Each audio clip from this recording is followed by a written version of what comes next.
దేవుని పాదముల చెంతకు చేరవచ్చిన దేవుని బిడ్డలైన మీ అందరికీ నా హృదయపూర్వక శుభములు వందనములు తెలియజేస్తున్నాను. అందరం కలిసి ప్రభుల వారికి స్తోత్రాలు చెప్దాం. హల్లెలూయా చెప్దాం. అందరం కలిసి హల్లెలూయా హల్లెలూయా హల్లెలూయా హల్లెలూయా. దేవుని పరిశుద్ధ నామానికి మహిమ కలుగునుగాక. ఆమేన్.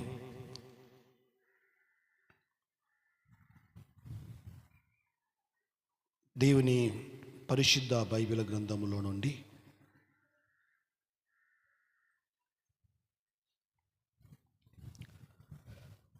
దినవృత్తాంతములు 2వ దినవృత్తాంతములు 26వ అధ్యాయము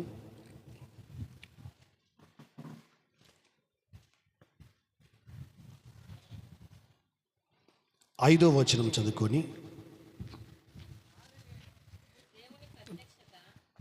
దేవుని ప్రత్యక్షత విషయమందు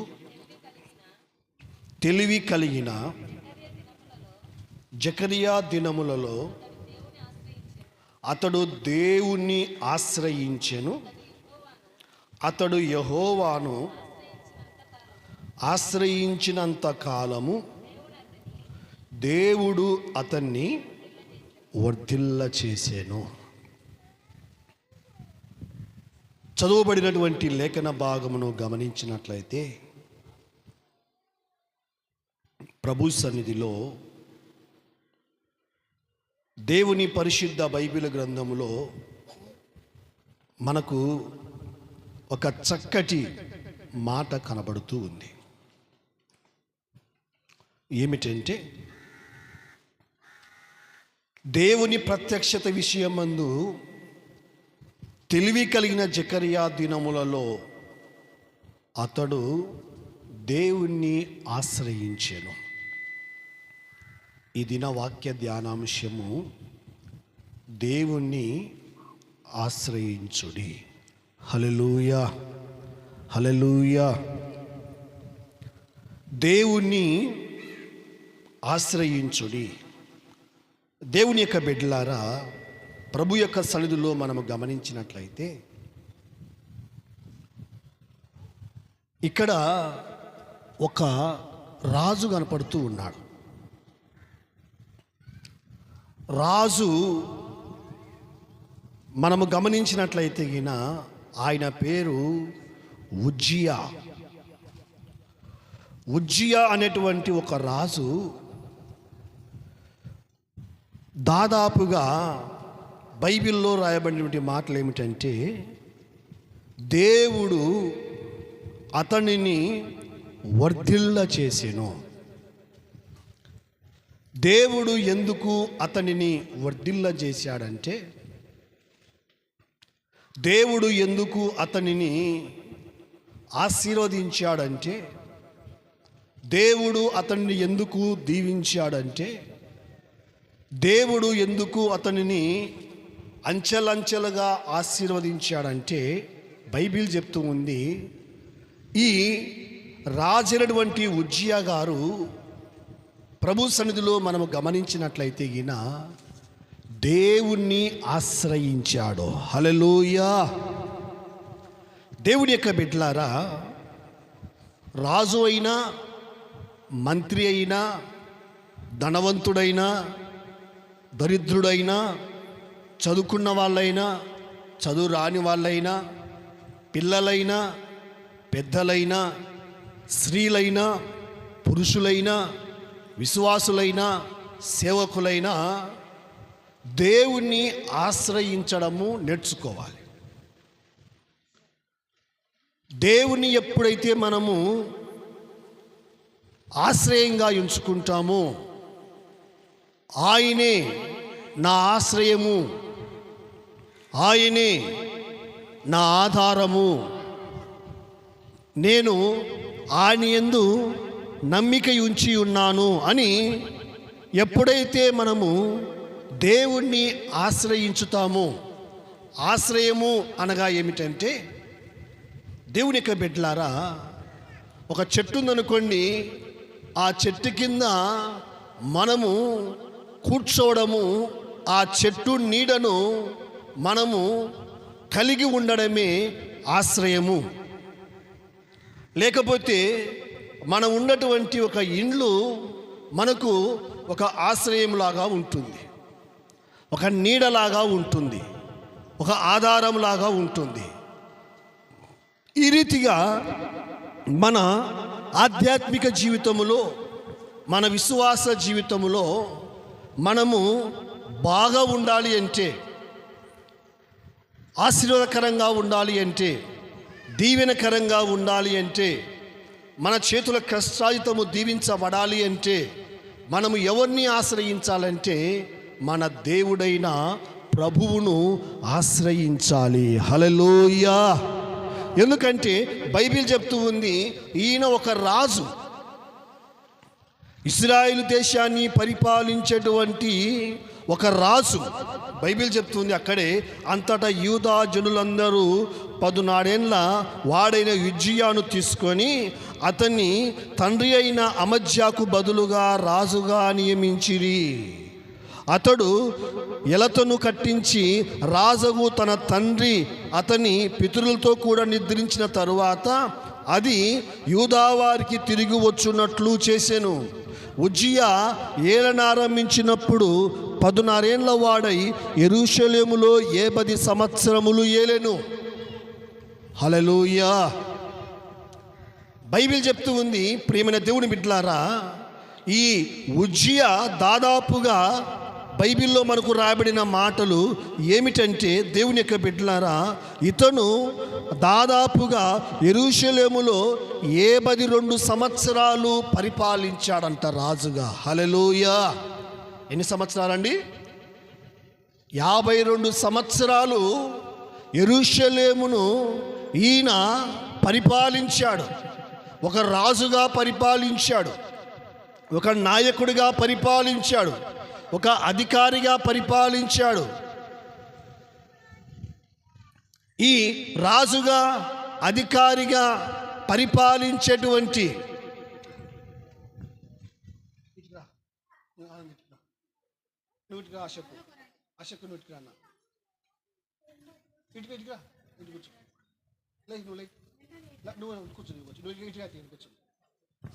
ఓకే. హల్లెలూయా, హల్లెలూయా.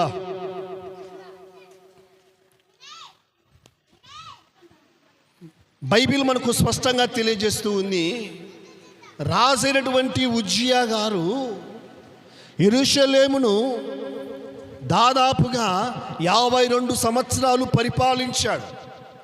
ఈయన ఒక రాజు, ఈయన ఒక నాయకుడు, ఒక అధికారి. దేవుని యొక్క బిడ్డలారా, దేవుని ఆశ్రయించాడు. లేనివాడు కాదు, దరిద్రుడు కాదు, పేదవాడు కాదు, లేకపోతే ఒంటరివాడు కాడు, లేకపోతే ఆస్తి ఐశ్వర్యము లేనివాడు ఏమాత్రం కాదు. దాదాపుగా 52 సంవత్సరాలు పరిపాలించేటువంటి ఈ రాజైనటువంటి ఉజ్జియా గారు దేవుణ్ణి ఆశ్రయించాడు, దేవుణ్ణి నివాసముగా ఉంచుకున్నాడు, దేవుని మీద ఆధారము కలిగి జీవించాడు, దేవుణ్ణి నమ్మకము కలిగి జీవించాడు. కాబట్టి ఈ దేవుని మీద ఆశ్రయించి దేవుని యందు నమ్మిక ఉంచినటువంటి ఈ వ్యక్తి జీవితంలో బైబిల్ చెప్తూ ఉంది, ఇతన్ని దేవుడు వర్ధిల్ల చేశాడు. గట్టిగా చప్పలు కొడదాం. హల్లెలూయా, హల్లెలూయా. దేవుని యొక్క బిడ్డలారా, ప్రతి మనిషి కూడా ఎవరిని ఆశ్రయించాలి అంటే దేవుణ్ణి ఆశ్రయించాలి. ఈనాడు మనిషి ఎవరిని ఆశ్రయిస్తున్నాడంటే మనిషిని ఆశ్రయిస్తూ ఉన్నాడు. నరుడు ఒక నరుణ్ణి ఆశ్రయిస్తూ ఉన్నాడు. ఒక నరుడు ఒక నరునికి ఏం చేయలేడు. ఒక నరుడు ఒక నరునికి ఏమాత్రము హెల్ప్ చేయలేడు. లేకపోతే ఎందుకంటే నరుడు కదా నరుడు ఒక నరుణ్ణి ఏమాత్రము ఆశీర్వదించలేడు. కాబట్టి నీవు నేను తెలుసుకోవలసినటువంటి విషయం ఏమిటంటే దేవుని మనము ఆశ్రయించాలి. హల్లెలూయా. ఎలాగో ఆశ్రయించాలంటే చిన్న మాట చెప్తా. కోడి పిల్లలు ఉంటాయి. దాదాపుగా ప్రతి కోడికి దాదాపుగా 10 నుండి ఉంటాయి పిల్లలు, కోడి పిల్లలు ఉంటాయి. ఈ కోడి పిల్లలు ఏం చేస్తాయంటే కోడి చుట్టూరు తిరుగుతూ ఉంటాయి. కోడి ఎక్కడికి వెళ్తూ ఉంటే అక్కడికే వెళ్తూ ఉంటాయి పిల్లలు, కోడి పిల్లలు. ఈ కోడి పిల్లలు కోడి చుట్టూ తిరుగుతూ కోడితో పాటు ధాన్యాన్ని, ఆహారాన్ని తింటూ కోడితో పాటు తిరుగుతూ ఏం చేస్తాయంటే పొరపాటున పిల్లి కానీ, కుక్క కానీ, గద్ద కానీ, ఏదైనా పక్షి కానీ కనపడిందనుకో, లేక శబ్దం వినపడిందనుకో, ఈ కోడి పిల్లలన్నీ కూడా ఏం చేస్తాయి చెప్పాలి మీరే. ఏం చేస్తాయండి? పరిగెత్తుకుంటూ వచ్చి కోడి యొక్క రెక్కల కింద చేరుకుంటాయి. హల్లెలూయా, హల్లెలూయా. ఈ కోడి రెక్కల కింద ఎప్పుడైతే చేరుతాయో, రెక్కల కింద ఎప్పుడైతే ఉంటాయో, అప్పుడు ఏమాత్రము ఆ పక్షులు కానీ, కుక్కలు కానీ, పిల్లులు కానీ ఇంకా ఏవి కూడా ఈ పిల్లలను ముట్టకుండా కోడి ఏం చేస్తుంది? రెక్కల కింద భద్రపరుచుకుంటుంది. ఒకవేళ కోడి దగ్గరికి వచ్చాయనుకో, ఊరుకుంటుందా తల్లి? మీ ఊళ్ళో కోళ్ళు ఊరుకుంటాయేమో కానీ మేము కోళ్ళన్నా కుక్కలన్నా మాకు భయం. ఎందుకంటే ఒకసారి రేవనూరులో బైకు దిగాను అంతే, వెంటనే కుక్క పట్టుకుంది నన్ను. నేను చూసుకోలేదు, ఆడ కుక్క ఉండేది. ఆ రోజు నుంచి కుక్క అంత దూరంగా ఉండనే కుక్కను తోలువని చెప్తా పిల్లలను. ఎందుకంటే ఆ ఊరి పిల్లలకు ఆ కుక్కలు మాట వింటాయి, మాకు వినవు. అంతే కదా. నాతో సంపత్తి అంకులు కుక్కలంటే అంత భయం అంటే ఖర్చే అర్థమవుతుంది. ఖర్చుకున్నప్పుడు ఎవరికైనా భయమే. తేలు కుట్టిన వాళ్ళకి అర్థమవుతుంది, పక్కన వాళ్ళకి ఏం అర్థమవుతుంది? ఆ నొప్పి, ఆ బాధ కదా. కాబట్టి కొన్ని కోళ్ళు కూడా ఉంటాయి, కొందరు ఇళ్ళలో కోళ్ళు కూడా ఉంటాయి, కోళ్ళు కూడా ఖచ్చితంగా ఉంటాయి. ఆ కోడి దగ్గరికి వెళ్ళినా ఊరుకుంటుందేమో కానీ కోడి పిల్లల దగ్గరికి వెళ్తే గిన కోడి పొరపాటును కూడా మూతెల్ల వచ్చాయి కోడి. ఆ ఒత్తల ఎవరైనా కావచ్చు, మనిషి అయినా కుక్క అయినా అది ఏదైనా కానీ ఖచ్చితంగా పిల్లల మీద దాడి జరగకుండా, పిల్లలను ముట్టనీయకుండా ఆ కోడి తన పిల్లలను కాపాడుకుంటుంది. హల్లెలూయా. ఇది ఎలాగునో మన జీవితంలో కూడా మన తండ్రి అయినటువంటి మన యేసుక్రీస్తు ప్రభుల వారి దగ్గర ఆ పిల్లలు ఎలాగైతే కోడి రెక్కల కింద దాక్కొని అణిగి మణిగి ఆ తల్లి దగ్గర ఎలాగైతే ఆ రెక్కల కింద ఉన్నాయో, నీవు నేను కూడా క్రీస్తు అనేటువంటి సిలువ చాటున, సిలువ నీడలో, యేసుక్రీస్తు ప్రభుల వారి యొక్క చాటున మనమందరము కూడా ఆయన దగ్గర ఆయనను ఆనుకొని మనము జీవించాలి. హల్లెలూయా. ఎందుకంటే రాసినటువంటి దావీదు గారు ఒక మంచి మాట అంటాడు చూడండి. ప్రభు చిత్తమైతే 91వ కీర్తన చదువొచ్చిన వాళ్ళు ఇంటికి వెళ్ళి దాదాపుగా 100 సార్లు చదవండి. ఎన్నిసార్లు అండి? చదువొచ్చిన వాళ్ళు 91వ కీర్తన ఒక్కసారి కాదు, మీరు 100 సార్లు చదవాలా. ఎన్నిసార్లు అండి? రాసి పెట్టుకొని ఒకేసారి, ఇప్పుడు ఒకసారి చదివి మళ్ళీ సాయంత్రం కాదు, కూర్చొని 100 సార్లు చదవండి.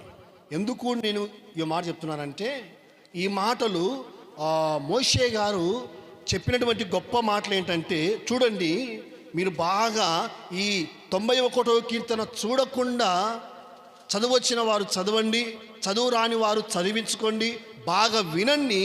ఈ మాటలు గొప్పగా దేవుడు భక్తుని ద్వారా రాయించాడు. చూడండి, మహోన్నతుని చాటున నివసించువాడే సర్వశక్తు నీడను విశ్రమించువాడు. ఇప్పుడు వినాలి.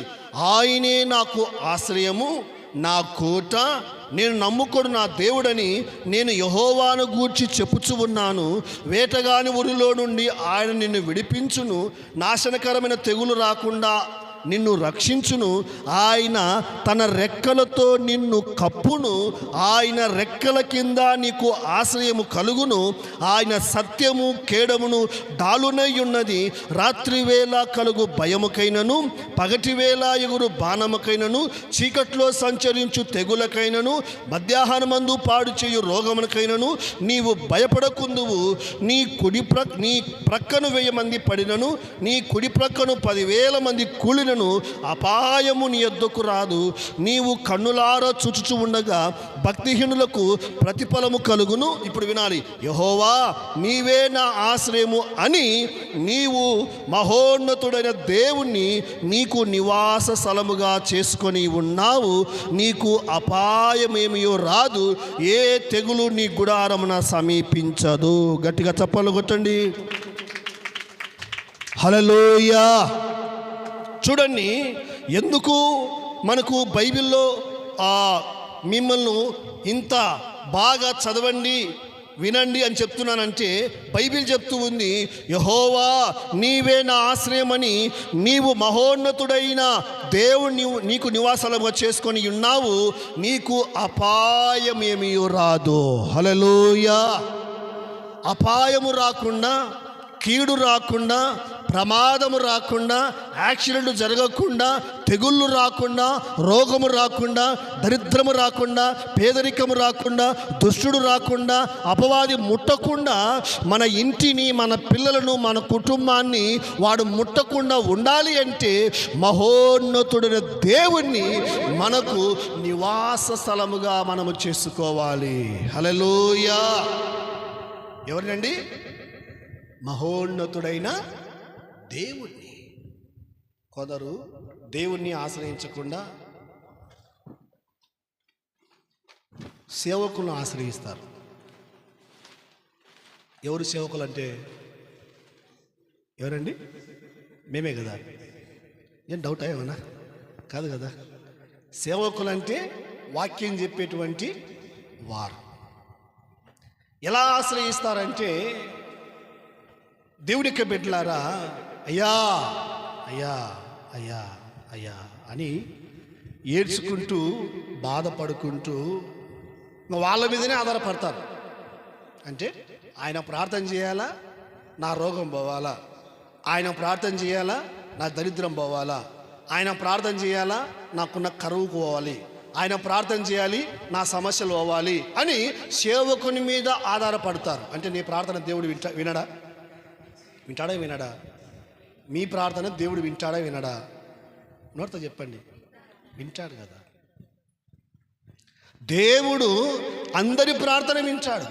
మనము దేవుని యొక్క బిడ్డలారా, ఎవరిని నివాసముగా ఎంచుకోవాలి, ఎవరిని ఆశ్రయముగా ఎంచుకోవాలి, ఎవరి చాటున మనం ఉండాలి, ఎవరి నీడలో ఉండాలి, ఎవరి రెక్కల నీడలో ఉండాలి అంటే మహోన్నతుడైనటువంటి దేవుని రెక్కల నీడలో మనం ఎప్పుడైతే ఉంచామో అప్పుడు మనకు భద్రత. హల్లెలూయా. అప్పుడు మనకు పాడు కానీ, కీడు కానీ, తెగులు కానీ, అనారోగ్యం కానీ, వ్యాధి కానీ, దరిద్రం కానీ, పేదరికం కానీ రాకుండా ఆయన రెక్కలే మనకు ఆశ్రయముగా ఉంటాయి. హల్లెలూయా. బాగా మీరు 1 నుండి దేవుని యొక్క బిడ్డలారా బాగా చదవండి. 10వ వచనం వరకు, మిగతా కూడా చదవండి. ఇంకా 6 వచనాలు ఉన్నాయి. భక్తుడు బాగా వివరించాడు. నీ ప్రక్కన 1000 మంది పడినా, నీ కుడి ప్రక్కన 10,000 మంది కూడినా నీకు అపాయము నీ ఎద్దకు రాదు. తెగులు నీ గుడారమున సమీపించదు. రాత్రివేళ కలుగు భయముకైనను, పగటివేళ ఎగురు బాణముకైనను నీవు భయపడకుండా నీవు ఉంచావు. ఎందుకంటే దేవుని యొక్క బిడ్డలారా, చీకట్లో సంచరించు తెగులకైనను, మధ్యాహ్నమందు పాడు చేయు రోగమునకైనను నీవు భయపడవు. హల్లెలూయా. అవును, మనం ఎప్పుడైతే దేవుణ్ణి మనము ఆశ్రయముగా ఉంచుకుంటామో, ఒకటి దేవుని యొక్క బిడ్డలారా వర్ధిల్లుతాం. రెండవది, మన దగ్గరికి కీడు రాకుండా దేవుడు మనలను ఎంతగానో కాపాడుతూ ఉంటాడు. హల్లెలూయా. ప్రతి విషయంలో కూడా,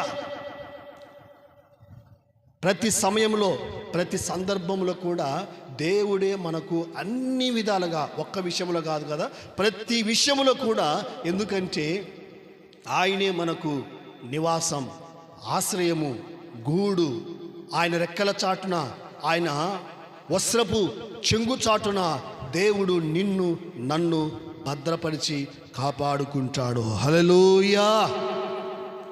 ఇంటికి వెళ్తా ఉన్నారు, నీ కొడుకు కానీ నీ బిడ్డ కానీ ప్రక్కలో ఉంది. సడన్గా వర్షం వచ్చింది, ఏం చేస్తారు మీరు? చెప్పండి, మీరే ఏం చేస్తారండి? మీరు చేసే పని ఏంటి కదా? నానిపోకుండా వెంటనే, మీరు నానిపోయినా పర్వాలేదు, మనం నానిపోయినా పర్వాలేదని వెంటనే మీ వస్త్రపు యొక్క చెంగును పిల్లల మీద వర్షం పడినప్పుడు తడవకుండా, ఎండబెట్టినప్పుడు ఎండకు పిల్లవాడు, దేవుడికి బిడ్డలారా, భంగం కాకుండా, మనకే ఇంత ప్రేమ, ఇంత జాలి ఉన్నప్పుడు ప్రాణం పెట్టినటువంటి యేసయ్యకు మన మీద ఇంకా ఎంత ప్రేమ ఉంటుంది. హల్లెలూయా, హల్లెలూయా. ఆయన ప్రేమను మనం ఏమాత్రము వర్ణించలేము. అయితే మనము ఆయన దగ్గర మనము ఆనుకొని ఉండాలి. దేవునికి బిడ్డలారా, చెట్టు కింద ఉన్నవానికి మాత్రమే నీడ ఉంటుంది, ప్రక్కలో ఉన్నవానికి నీడ రాదు కదా. నీళ్లు తప్పిగైన వానికి యాడికి పోవాలా? చెరువు కాడికి మనం పోవాలా? చెరువే మన కాడికి రావాలా? చెప్పండి. కుండ కాడికి మనం పోవాలా? కుండ మన కాడికి వచ్చేదా? రా అంటే వచ్చేదే? మిమిక్రీ చేసే వచ్చేదే? రా దాహం తీర్చడానికి వచ్చేదే? వచ్చేదే అండి? కాదు కదా. కాబట్టి మనం ఏం చేయాలా? దేవుని కాడికి రావాలి. నీడ కావాలన్న అనుకున్న వాళ్ళకి చెట్టు కిందికి రావాలి. దాహం కావాలనుకున్న వాళ్ళకి నీళ్ళ దగ్గరికి రావాలి. ఆయన మన దాహాన్ని తీర్చేటువంటి గొప్ప దేవుడు. హల్లెలూయా. దప్పిగొన్న వారలారా, నీళ్ళ యొద్దకు రండి.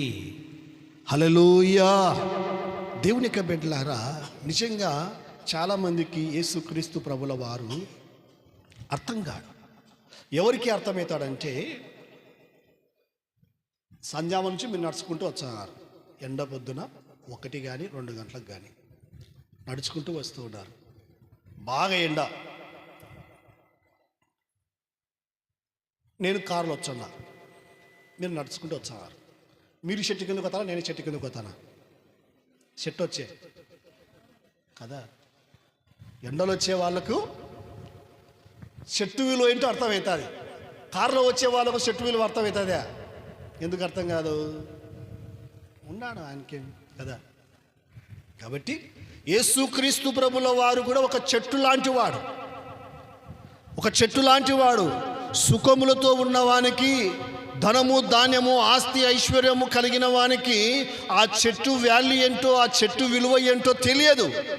ఎండలో దేవుని బిడ్డలారా, ఎండ వేళలా కాళ్ళకు చెప్పులు లేకుండా నడుచుకుంటూ వచ్చేటువంటి ఆ వ్యక్తి అనుకుంటా ఉంటాడు, ఈ సమయంలో ఈ స్థలములో ఒక చెట్టు ఉంటే బాగుంటుంది, ఒక నీడ ఉంటే బాగుంటుంది, అలసట తీర్చుకోవడానికి, కాసేపు విరామము తీర్చుకోవడానికి ఒక నీడ, ఒక చెట్టు, ఒక దాపు దొరికితే బాగుంటుంది అని ఎండలో వచ్చేవానికి ఖచ్చితంగా ఆశ, ఆలోచన ఉంటాయి.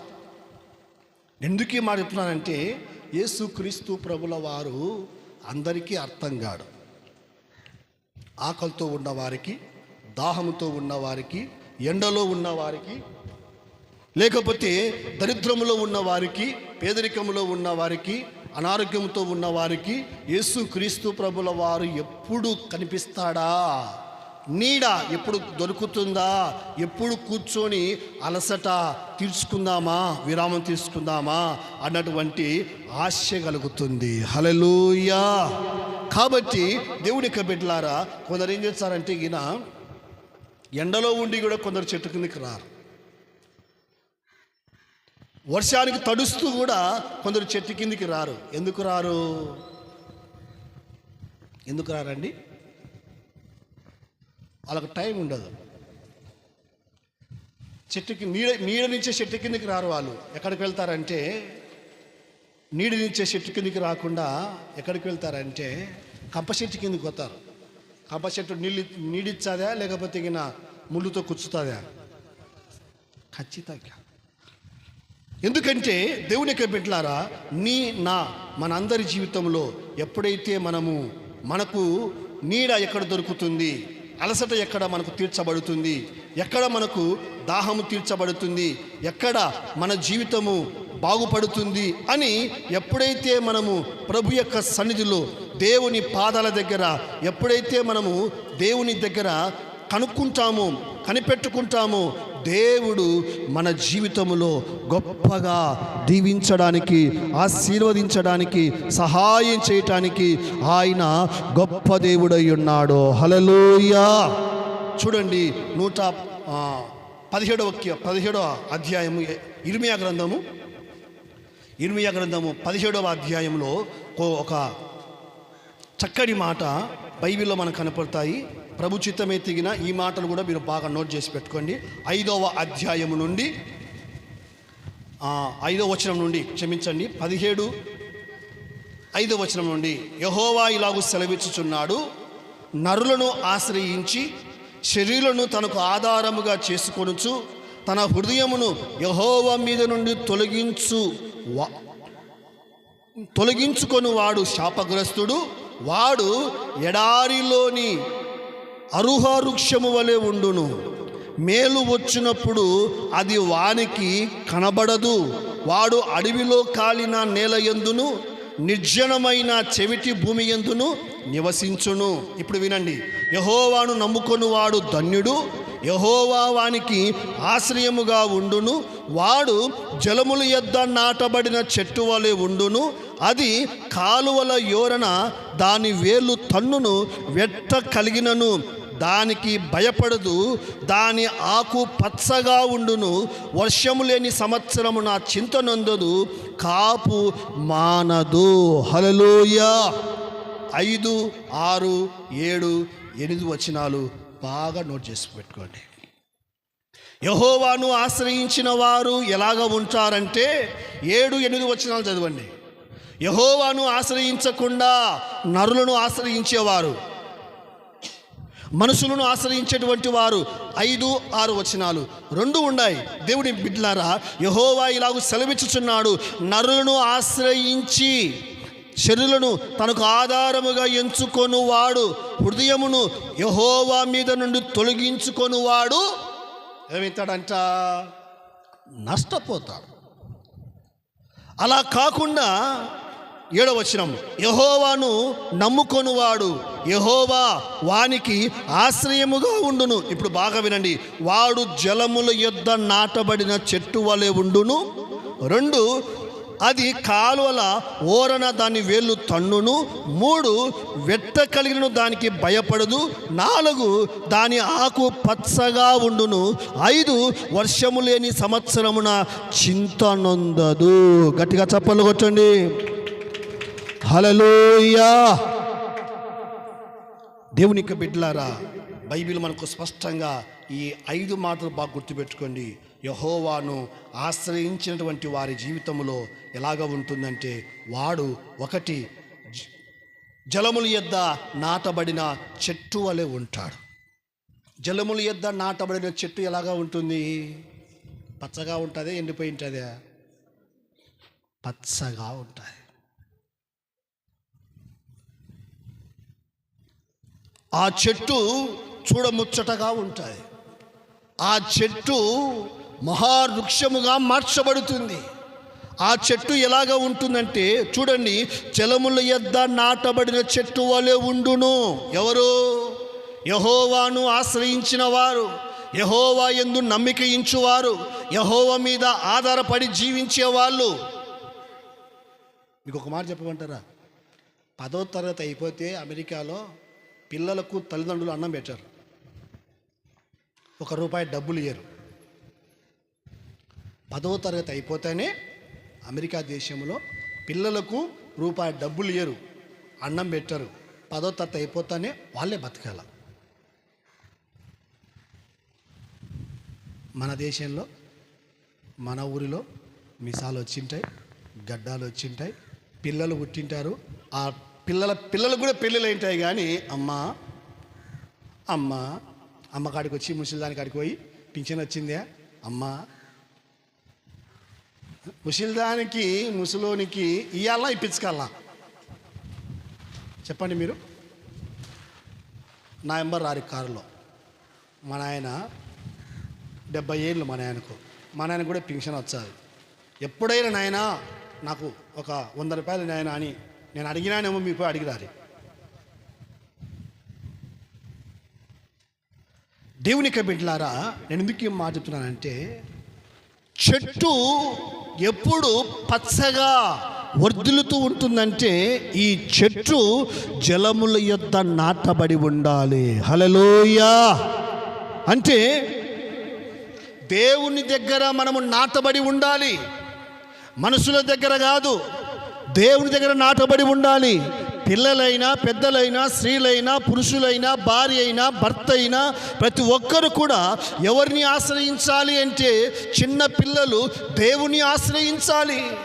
భార్య భర్తను కాదు దేవుని ఆశ్రయించాలి, భర్త భార్యను కాదు దేవుని ఆశ్రయించాలి, పిల్లలు తల్లిదండ్రులను కాదు ఆశ్రయించాల్సింది, దేవుని ఆశ్రయించాలి. హల్లెలూయా.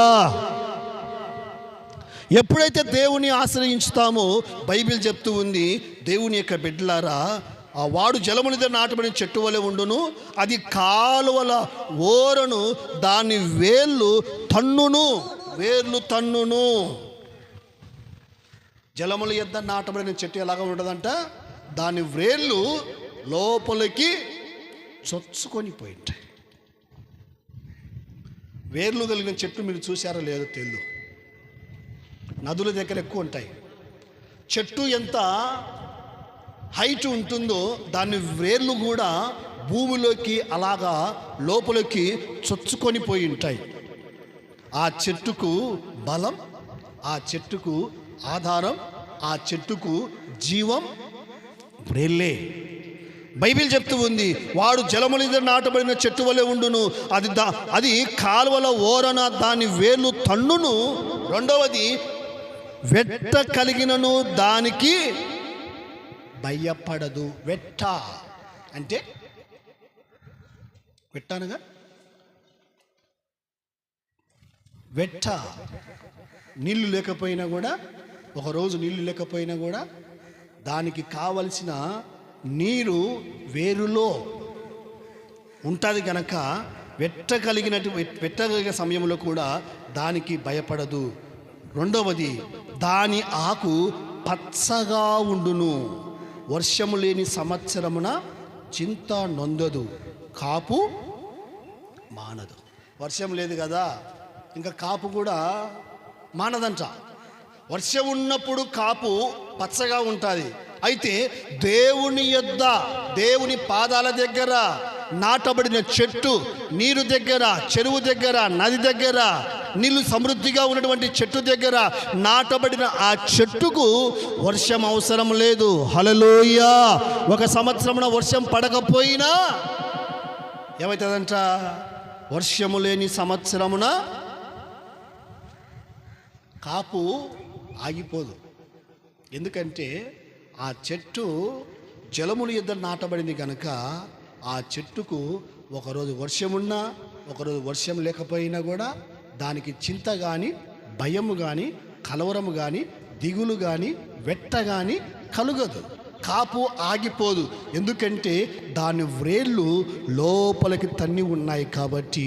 వర్షము లేని సంవత్సరమున కాపు ఆగకుండా దేవుడు ఆ చెట్టుకు కావలసిన నీరు సమృద్ధిగా, దేవుని యొక్క బిడ్డలారా, నది దగ్గర దాటబడింది కాబట్టి నీరు ఎండిపోయినా కూడా ఆ నదిలో ఉన్న నీళ్ళంతా కూడా ఈ చెట్టు పీల్చుకొని వేర్లలో ఆ వాటరు ఆ చెట్టులో ఉంటుంది. హల్లెలూయా. కాబట్టి దేవుని పాద సన్నిధిలో దేవుని యొక్క బిడ్డలారా, దేవుని మాటలు వింటూ ఉన్న నా ప్రియ సహోదరి సహోదరులారా, మనము బాగుండాలంటే, దీవించబడాలి అంటే, ఆశీర్వదించబడాలి అంటే, వర్ధిల్లాలి అంటే, పాడు కీడు తెగులు రోగము రాకుండా ఉండాలి అంటే మనము ఎవరిని ఆశ్రయించాలంటే మన ప్రభువైన దేవుణ్ణి ఆశ్రయించాలి. హల్లెలూయా. చివరిగా ఒక మాట చదువుకుందాం. మలాకి గ్రంథము 4వ అధ్యాయము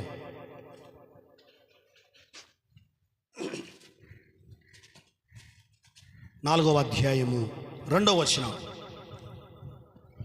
అయితే నా నామమందు భయభక్తులు గలవారగు మీకు నీతిశూరుడు ఉదయించును, అతని రెక్కలు ఆరోగ్యము కలగజేయును గనుక మీరు బయలుదేరి క్రొవ్విన దూడలు గంతులు వేయినట్లు గంతులు వేయుదురు.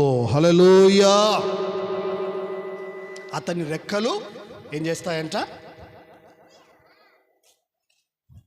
2వ వచనంలో అతని రెక్కలు ఆరోగ్యమును కలగజేయును.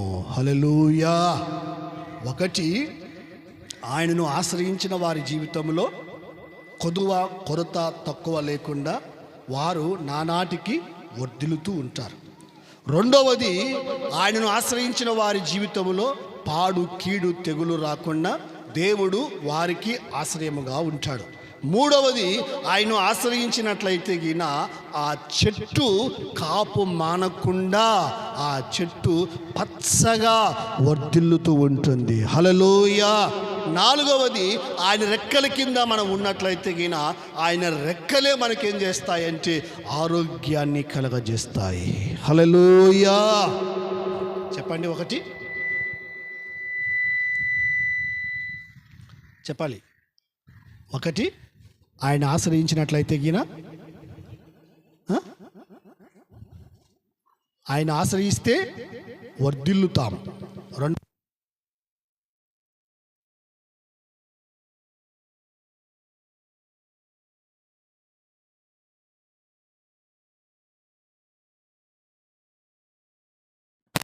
అట్లయితే గిన మనము పచ్చగా